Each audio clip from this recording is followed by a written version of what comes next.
یہ شب گزرنے کے بعد کل کی شب ہوگی، اور کل کی شب کے بعد جو شب آنے والی ہے وہ برات کی شب ہے، اللہ اکبر، نجات کی شب ہے، انسان کے لیے مغفرت کی شب ہے، اللہ اکبر، بڑی خوبصورت ترین رات ہے، فیصلوں کی رات، رزق کے تقسیم کے فیصلوں کی رات، بچوں کے ولادت کے فیصلوں کی رات، موت و حیات کے فیصلوں کی رات، دعا کی قبولیت کی رات۔ اللہ کے رسول صلی اللہ علیہ وآلہ وسلم ارشاد فرماتے ہیں، حضرت جبریل نے مجھ سے کہا کہ یا رسول اللہ صلی اللہ علیہ وآلہ وسلم، جب شعبان کی 15ویں شب آتی ہے تو 300 رحمت کے دروازے کھول دیے جاتے ہیں، اللہ اکبر، آسمانوں کے دروازے کھلتے ہیں، رحمت کے دروازے کھلتے ہیں، اور بڑی مشہور روایت ہے، اللہ اکبر، کہ بنو کلب کی بکریوں کے بالوں کے تعداد کے برابر اللہ لوگوں کی مغفرت فرماتا ہے۔ کتنے بندے بخشے جاتے ہیں، اللہ اکبر، غروب آفتاب سے لے کر کے صبح صادق تک اللہ کی رحمتوں کی چھما چھم برسات ہوتی ہے، اور اللہ کی طرف سے اعلان ہوتا ہے کوئی بندہ مغفرت کا طالب تاکہ اس کی مغفرت کی جائے، ہے کوئی بندہ روزی کا طالب تاکہ اس کو روزی عطا کی جائے، ہے کوئی بندہ دل کی مراد مانگنے والا تاکہ اس کی مراد پوری کی جائے۔ اندازہ فرمائیں، قدرت کی طرف سے خود اعلان ہو رہا ہے، اللہ اکبر، یہ کسی دنیا دار کا اعلان نہیں ہے کہ اعلان کرنے کے بعد مکر جائے، یہ کسی سیاسی انسان کا اعلان نہیں ہے کہ اعلان کے بعد بھی عطا نہ کرے، واللہ یہ میرے رب کا اعلان ہے، جس کے بارے میں اللہ نے خود فرمایا، قل صدق اللہ، اے محبوب آپ فرما دیں کہ اللہ سچا ہے۔ ایک مقام پر فرمایا، ان اللہ لا یخلف المیعاد، کہ بے شک اللہ اپنے وعدے کے خلاف نہیں کرتا۔ وہ اعلان کر رہا ہے، مانگنے والوں آؤ مانگو، طلب کرنے والے طلب کرو، دامن پھیلانے والے دامن پھیلاؤ، مغفرت چاہیے مغفرت مانگو، اولاد چاہیے اولاد مانگو، روزی چاہیے روزی مانگو، رزق چاہیے رزق مانگو، عزت چاہیے عزت مانگو۔ ارشاد ہوتا ہے، آج جو مانگو گے تمہاری جھولیاں بھری جائے گی۔ اللہ اکبر، کتنی خوبصورت رات آنے والی ہے، بخشش کی رات، عطا کی رات۔ میرے آقا علیہ الصلوۃ والتسلیم کے پیارے دیوانوں، اس ماحول کے اندر ہمیں تو زیادہ گڑ گڑانے کی ضرورت ہے، زیادہ طلب کرنے کی ضرورت ہے۔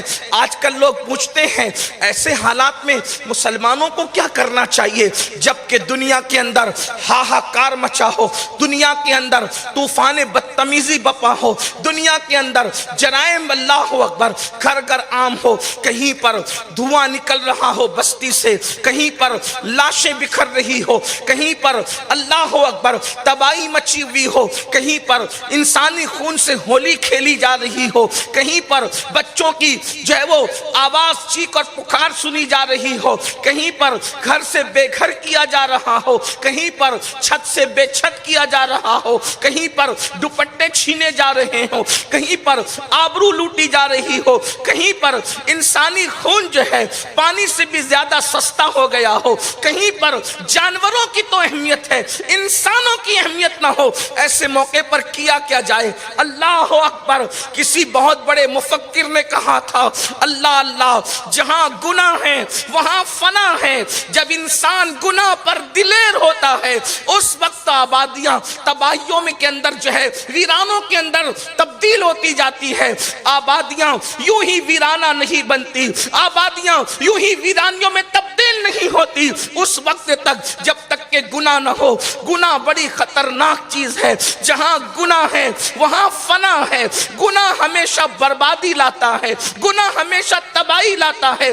تمہیں نہیں پتا، اللہ اکبر، تم سے پہلے لوگوں نے جب گناہ کیے، لوگوں نے جب جرائم کیے تو آسمان سے پتھروں کی بارش ہوئی۔ پتھروں کی بارش کس نے کی؟ بہت غور سے سننے کی، خیال کرنے کی ضرورت ہے۔ اندازہ فرمائیں، آج ہم کہتے ہیں یہ مار رہا ہے، وہ مار رہا ہے، وہ پیٹ رہا ہے، وہ ظلم کر رہا ہے، وہ تکلیف پہنچا رہا ہے۔ میں عرض کرنا چاہتا ہوں، اگر کوئی ہمیں کچھ نہ بھی کرے تو قرآن کہہ رہا ہے کہ جب تم جرم کرو گے تو کوئی کچھ نہ بھی کرے ہم تمہیں ماریں گے، ہم تمہیں میں ماریں گے. مجھے بتاؤ قوم لوط کو مارنے کے لیے کون سا بادشاہ تھا؟ کون سی سیاسی جماعت تھی؟ کون دہشت گرد تھا جس کو آپ نام پیش کریں کہ یہ فلاں تھا، یہ فلاں تھا اور یہ فلاں تھا؟ انہوں نے اپنے آپ پہ دہشت گردی خود کی گناہ کر کے، اس لیے کہ دوسروں پہ ظلم کرنا اتنا بڑا ظلم نہیں ہے جتنا بڑا گناہ کر کے خود پہ ظلم کرنا ہے. گناہ تو خود پہ ظلم ہے. قرآن کہتا ہے وَلَوْ أَنَّهُمْ إِذْ ظَلَمُوا أَنفُسَهُمْ جَاءُوكَ، اگر وہ اپنی جانوں پہ ظلم کریں، سب سے بڑا ظلم اپنی جانوں پہ ظلم ہے. اور جان پہ ظلم اس کو کہتے ہیں کہ انسان گناہ کرے. اس لیے کہ انسان جو بھی ظلم کرے گا اس سے دنیا کی مصیبت آئے گی، لیکن جب انسان گناہ کرے گا تو اس سے جہنم کا دردناک عذاب ہوگا. اور جہنم کا دردناک عذاب کیا ہے؟ تو یاد رکھنا، اس کے سر پر اپنی جرائم کا بوجھ ڈال کر ہم سبکدوش نہیں ہو سکتے، ہمیں کلین چٹ نہیں مل سکتی. اندازہ کریں، قرآن کہانی قصے کی کتاب تو نہیں، لیکن قرآن نے جو قصص بیان کیا ہے اس لیے بیان کیا تاکہ عبرت ہو، ہمیں عبرت ہو، ہمیں پتا چلے. اندازہ کریں، قوم لوط نے جب جرم کیا تو اللہ پاک نے آسمان سے ڈائریکٹ پتھر برسائے، اور پتھر برسے کی شان سے اللہ اکبر، توجہ تو کریں، غور تو کریں کہ شان سے پتھر برسے. پتھر سر پہ گرتے تھے، چھوٹے چھوٹے پتھر تھے، بہت بڑے پتھر نہیں تھے، چھوٹے پتھر سر پہ گرتے تھے اور وہ انسان کے وجود کو چیرتے ہوئے نیچے سے باہر ہو جاتے تھے. اندازہ فرمائیں، اندازہ کریں، کیا آج میری قوم میں قوم لوط کا گناہ موجود نہیں ہے؟ اللہ اکبر. کچھ لوگوں کو ہواؤں سے میرے اللہ نے برباد کر دیا، آندھی سے میرے اللہ نے برباد کر دیا. کچھ لوگوں کو طوفان نوح سے میرے اللہ نے برباد کر دیا. کچھ لوگوں کو پانی میں ڈبا کر میرے اللہ نے برباد کر دیا. پتا چلا جہاں گناہ ہوگا وہاں فنا ہوگا، وہاں آبادیاں ویرانے میں تبدیل ہوگی. پھر اس کا علاج کیا ہے؟ اس کا حل کیا ہے؟ میں سمجھتا ہوں انسان جتنے گناہ کر رہا ہے، شاید ہم لوگوں سے زیادہ آپ کو پتا ہے ہم کیا گناہ گنوا سکتے ہیں. آپ کو جو گناہ کے بارے میں علم ہے، اللہ اکبر، قوم لوط کا عمل اس قوم کے اندر موجود، قوم عاد کا گناہ اس قوم کے اندر موجود، قوم سمود کا گناہ اس قوم کے اندر موجود، اللہ اکبر، قوم شعیب کا گناہ اس قوم کے اندر موجود، قوم نوح کا گناہ اس قوم کے اندر موجود. وہ کون سا گناہ ہے جو ہم نہیں کر رہے ہیں؟ یاد رکھنا، انہوں نے تو دو چار گناہ کیے اور اس کے بعد ان پہ پتھر برس گئے، ان پہ ہوائیں آ گئی، ان پہ سیلاب آ گیا، ان پہ آندھیاں آ گئی، اللہ اکبر، ان پہ زلزلے آ گئے، ان پہ چنگاڑ آ گئی، اللہ اکبر. کبھی کبھی ان پہ جوؤں کا عذاب آیا، ان پر خون کا عذاب آیا، ان پر دیمک کا عذاب آیا، ان پر مینڈک کا عذاب آیا، طرح ان پہ الگ الگ قسم کے عذابات آتے رہے. لیکن مسلمانوں، آج اجتماعی طور پر ہم پر اس لیے عذاب نہیں آتا، اس لیے کہ ہمارے درمیان آمنہ کے لال مصطفیٰ جان رحمت اللہ کے محبوب موجود ہے. اور میرے امام نے اس کو بڑے خوبصورت انداز میں 2 مصروں میں بیان فرمایا. ارشاد فرماتے ہیں انت فیہم نے عدو کو بھی لیا دامن میں، انت فیہم نے عدو کو بھی لیا دامن میں. عیش جاوید مبارک تجھے شیدائی دوست، ارے ان کی موجودگی تو دشمنوں کو بھی عذاب سے بچائے ہوئے ہیں. اگر تو رسول اللہ کا وفادار ہو جائے، جب دشمنوں کو ان کی موجودگی بچا سکتی ہے تو حضور کا وفادار ہوگا، اس دنیا میں بھی عذاب سے بچے گا، آخرت میں بھی عذاب سے بچے گا، اس شان سے کہ ڈھونڈا ہی کرے صدر قیامت کے سپاہی وہ کس کو ملے جو تیرے دامن میں چھپا ہو. لیکن انسان آئے تو دامن میں، آج انسان حضور کے دامن میں آنے کی بجائے گناہوں کے دامن میں آ رہا ہے، جرائم کے دامن میں آ رہا ہے. اللہ کے کے بندو جہاں گناہ ہے وہاں فنا ہے، اور اگر گناہوں کے وبال سے جرائم سے بچنا ہے تو آئیے اس کا بہترین علاج یہ ہے کہ اللہ کی بارگاہ میں گڑ گڑاؤ، اللہ کی بارگاہ میں سچی توبہ کرو۔ ایک حدیث پاک مشکات شریف کی پیش کر کے اپنی بات کو مکمل کرتا ہوں۔ اللہ اکبر، اللہ کے سچے نبی صادق و مصدوق مصطفیٰ کریم رؤوف الرحیم صلی اللہ علیہ وآلہ وسلم ارشاد فرماتے ہیں، حدیث پاک کا مفہوم ہے، حدیث قدسی ہے۔ اللہ پاک ارشاد فرماتا ہے، اللہ پاک کا فرمان ہے، ارشاد فرماتا ہے، وہ کہتا ہے کہ میں ہی اللہ ہوں، وہ کہتا ہے میں ہی اللہ ہوں، میں ہی معبود ہوں، اور ہم بے شک اس کا اقرار کرتے ہیں لا الہ الا اللہ۔ جواب دے دیں سب لوگ، اللہ کہتا ہے میں ہی معبود ہوں، بے شک مولا تو ہی معبود ہے۔ سب کہیں لا الہ الا اللہ، بے شک تو ہی الہ ہے، تو ہی اللہ، اور تیرے سوا ہو بھی کون سکتا ہے؟ اس لیے کہ ہم نے تجھے دیکھا نہیں، لیکن انشاءاللہ جنت میں تیرا دیدار کریں گے، مگر ہمیں اندازہ یہ ہوتا ہے جب تیرا بنایا ہوا یوسف اتنا خوبصورت ہے، تیرا بنایا ہوا ابراہیم اتنا خوبصورت ہے، تیرا بنایا ہوا آمینہ کا لال اتنا خوبصورت ہے، جس کو تو نے بنایا ہے ان کے حسن کی کوئی مثال نہیں ہے، تو بنانے والے کے حسن کا عالم کیا ہو؟ الہ کسی کو نعرہ تکبیر، نعرہ رسالت، اولاد غوث الہ مانے تو کس کو مانے؟ تھوڑا ٹائم بچا لیں، صرف 2 نعرے لگائیں ٹائم بچانے کے لیے۔ سب نعروں کو مانتا ہوں لیکن اختلاف کسی نعرے سے نہیں، تکبیر اور رسالت کا نعرہ صرف ٹائم بچانے کے لیے آج کے دن۔ توجہ آپ کی، تجھ جیسا کوئی ہو، اور ہو بھی جب تیرے بنائے ہوئے جیسے کوئی نہیں۔ محبوب تو بہت بڑی چیز ہے، اگر آپ کی توجہ ہے تو غور فرمائیں، محبوب تو بہت بڑی چیز ہے، وہ تو بہت طاقتور ہے۔ تیرا حبیب اتنا طاقتور ہے کہ اشارہ کرے تو چاند ٹکڑے ہو جائے۔ ہم تو لوگوں کو کہتے ہیں لاؤ نا کوئی ایسا پہلوان جس کے اشارے سے کاغذ ٹکڑے ہو جائے۔ بڑے سے بڑے پہلوان سے کاغذ ٹکڑے نہیں ہوتا، بلکہ ایک اشارے سے کاغذ ٹکڑے نہیں ہوتا۔ اشارہ تو دور کی بات، انگلی سے ایک انگلی سے کاغذ ٹکڑے نہیں ہوتا۔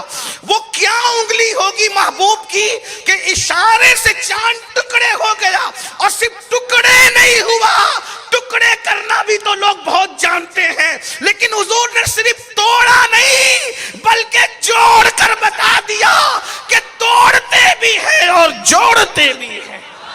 انگلی میں اشارہ کیا ہے؟ حالانکہ توجہ فرمائے، چھری کاٹنے کا کام تو کر سکتی ہے، مگر چھری جوڑنے کا، جو چیز کاٹتی ہے وہ چیز جوڑ نہیں سکتی، اور جو چیز جوڑتی ہے وہ کاٹ نہیں سکتی۔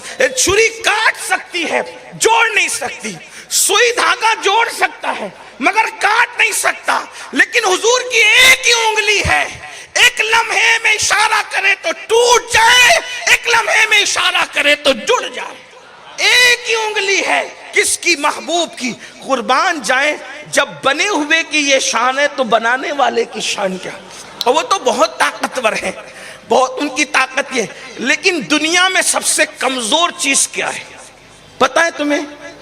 سب سے کمزور چیز دنیا میں کیا ہے؟ تو اس کو محققین کہتے ہیں دنیا میں سب سے جو کمزور چیز ہے اسے مکڑی کا جالا کہتے ہیں، بلکہ اس پہ قرآن بھی شاہد ہے۔ قرآن نے بھی مکڑی کے جالے کو بہت کمزور ثابت کیا۔ اس کو عربی میں ہمارے علماء تار عنکبوت کہتے ہیں، مکڑی کو عنکبوت کہا جاتا ہے، اور اس کے جالے کو جو وہ بنتی ہے تار ہوتے ہیں۔ کتنا کمزور ہے وہ کہ اگر ایک دن کا نہیں بلکہ چند گھنٹے کا بچہ جو ابھی آج ہی پیدا ہوا، اس کی انگلی اگر لگ جائے تو وہ مکڑی کا جالا ٹوٹ جائے۔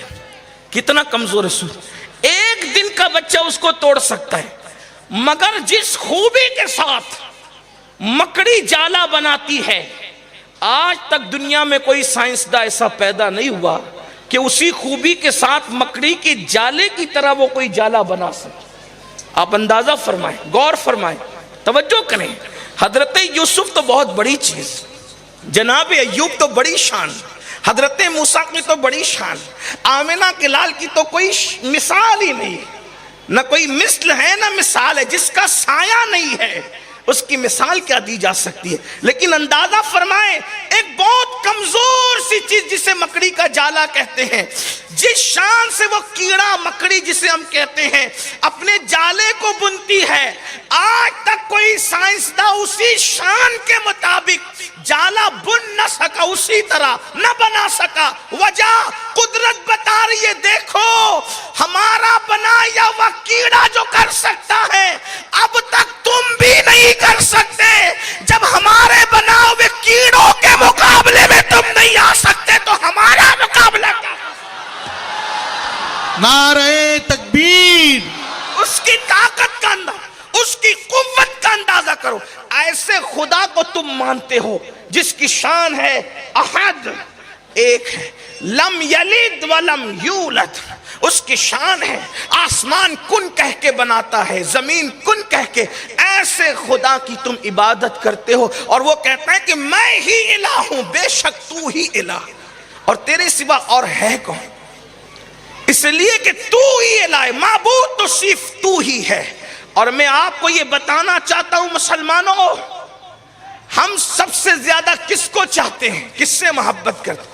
ماں سے زیادہ، باپ سے زیادہ، بھائیوں سے زیادہ، بہنوں سے زیادہ، پیر سے زیادہ، استاد سے زیادہ، کائنات کی ہر شے سے زیادہ جس سے پیار کرتے ہیں اسے محمد الرسول اللہ کہتے ہیں۔ لیکن ہم ان سے پیار کرتے ہیں، ان سے محبت کرتے ہیں، ان کی بھی عبادت نہیں کرتے۔ آپ کی توجہ ہے؟ جب اتنی پیاری محبوب ہستی ان سے صرف محبت کرتے ہیں، ان کی عبادت نہیں کرتے۔ لوگ سنیوں کو بدعتی کہتے ہیں، مشرک کہتے ہیں، ہم کہتے ہیں اس سے بڑھ کر ہماری توحید اور کیا ہوگی کہ ہم سب سے زیادہ جسے پیار کرتے ہیں، جس کے نام پہ سر بھی جھکا دیتے ہیں، جس کے نام پہ انگوٹھے چومتے، لب پہ آ جاتا ہے جب نام جناب، منہ میں گل جاتا ہے شہد نایاب، وقت میں ہو کہ ہم جاں بےتاب اپنے لب چوم لیا کرتے ہیں۔ جس کے نام پر اپنے لب چوم لے اس سے پیار کا حال کیا ہوگا؟ جس کے نام پر حالت یہ ہے کہ مرنے کا بھی شوق ہے، جس کے نام پر کی محبت کا عالم یہ ہے کہ دل جان سب قربان کرے، ارے جان نہیں بلکہ جہان قربان کرے، جہان نہیں بلکہ دو جہان قربان کرے، مجبور ہو کر پھر کہتے ہیں کہ دو ہی جہان ہے، یہ ہماری مجبوری ہے، اگر اس سے زیادہ بھی جہان ہوتے تو وہ بھی قربان کرتے۔ کرو تیرے نام پہ جا فدا، نہ بس ایک جہاں دو جہاں فدا، دو جہاں سے بھی نہیں جی بھرا، کروں کیا کروڑوں جہاں نہیں، کیا کریں ہمارے بس میں نہیں ہے، یہ ایک جان کیا ہے، اگر ہو کروڑوں تیرے نام پہ سب کو بارہ کروں میں۔ اور بہت مزے میں فرماتے کہتے ہیں تیرے نام پہ سر کو قربان کر کے تیرے سر سے صدقہ اتارا کرو۔ اندازہ جس سے اتنی محبت کرتے ہیں اس کی بھی عبادت نہیں کرتے، تو جس سے سب سے زیادہ پیار کرتے ہیں اس کی بھی عبادت نہیں کرتے، بلکہ وہ جلوہ اگر نظر آ جائے تو پھر یہی کہتے ہیں کہ پیش نظر وہ نوبہار، سجدے کو دل ہے بے قرار، روکیے سر کو روکیے، ہاں یہی امتحان ہے۔ اندازہ فرمائے تو مولا بے شک تو ہی خدا ہے، تو ہی معبود ہے، تیرے سوا کوئی معبود، محبوب تو بہت ہیں لیکن معبود ایک ہی ہے، محبوب بہت ہے معبود ایک ہی ہے، اور وہ کہتا ہے کہ میں ہی الہ ہوں، میں ہی معبود ہوں۔ اور پھر کہتا ہے بندو جب تم میری اطاعت کرتے ہو، میری فرما برداری کرتے ہو، حدیث پاک کا مفہوم پڑھ رہے ہیں، جب تم میری اطاعت اور فرما برداری کرتے ہو تو میں تمہیں اپنا محبوب بنا لیتا ہوں۔ محبوبیت کہاں ملتی ہے؟ اطاعت پر، فرما برداری پر۔ جب تم میری اطاعت کرتے ہو، فرما برداری کرتے ہو، تو تمہیں محبوب بناتا ہوں، تمہیں عزت عطا کرتا ہوں، تمہیں وقار عطا کرتا ہوں، تمہیں شان و شوکت عطا کرتا ہوں۔ اور پھر فرمایا گیا جب تم میری نافرمانی کرتے ہو، اب دیکھیے اللہ اکبر کیا کہا جا رہا ہے، جب تم میری نافرمانی کرتے ہو تو پھر میں تم پر ظالم مسلط کر دیتا ہوں۔ بلکہ اس سے پہلے فرمایا کہ جب تم میری نافرمانی کرتے ہو تو میں تم سے ناراض ہو جاتا ہوں، میں تمہیں اپنا دشمن بنا لیتا ہوں اور نافرمانوں پہ لعنت کرتا ہوں اور ان پر ظالموں کو مسلط کرتا ہوں اور ظالموں کے دل میں بھی تمہاری دشمنی ڈالتا ہوں، پھر وہ تم پہ ظلم کرتے ہیں، تم پہ جبر کرتے ہیں اور تم ان کے سامنے گڑ گڑاتے ہو۔ ارشاد فرمایا ان کے سامنے گڑ گڑانے سے حالات نہ بدلیں گے۔ ارشاد فرمایا اگر گڑ گڑانا ہے تو میری بارگاہ میں گڑ گڑاؤ، اگر رجوع کرنا ہے تو میری بارگاہ میں رجوع کرو، توبہ کرنا ہے میری بارگاہ میں توبہ کرو۔ دیکھو اللہ رب العزت ارشاد اپنے محبوب کی زبان کے ذریعے سے ہمیں فرما رہا ہے، حدیث قدسی میں بتایا جا رہا ہے اگر دنیا کے حالات بدلنے لگے، اگر دنیا کے حالات تبدیل ہونے لگے، اللہ اکبر، اگر ظلم سر چڑھنے لگے تو آقا علیہ السلام حدیث قدسی بیان کرتے ہوئے ارشاد فرما رہے ہیں، اللہ فرماتا ہے اوروں کے پاس گڑ گڑانے کی بجائے اللہ کی بارگاہ میں اپنے گناہوں پر رو، اپنے گناہوں پر آنسو بہاؤ، رب کی بارگاہ میں گڑ گڑاؤ۔ اندازہ فرمائیں ہم ہر دروازے پر جانے کے لیے تیار ہے، کیا رب کی بارگاہ میں آنے کے لیے بھی تیار ہے؟ ہم سب کے پاس جانے کے لیے تیار ہے، کیا رب کی چوکھٹ پر بھی گڑ گڑانے کے لیے تیار ہے؟ اور یاد رکھنا کہیں بھی گڑ گڑاؤ، ہر جگہ گڑ گڑانے سے عزت جاتی ہے، ایک ہی در ہے جہاں گڑ گڑانے سے عزت نہیں جاتی بلکہ عزت بڑھ جایا کرتی ہے۔ اور جگہ آنسو بہاؤ تو وہ پانی بن کر کے بہ جاتے ہیں، رب کی بارگاہ میں آنسو بہاؤ تو وہ موتی بنا کر کے چن لیے جاتے ہیں، موتی بنا کر کے اٹھا لیے جاتے ہیں، موتی بنا کے شان کریمی نے چن لیے۔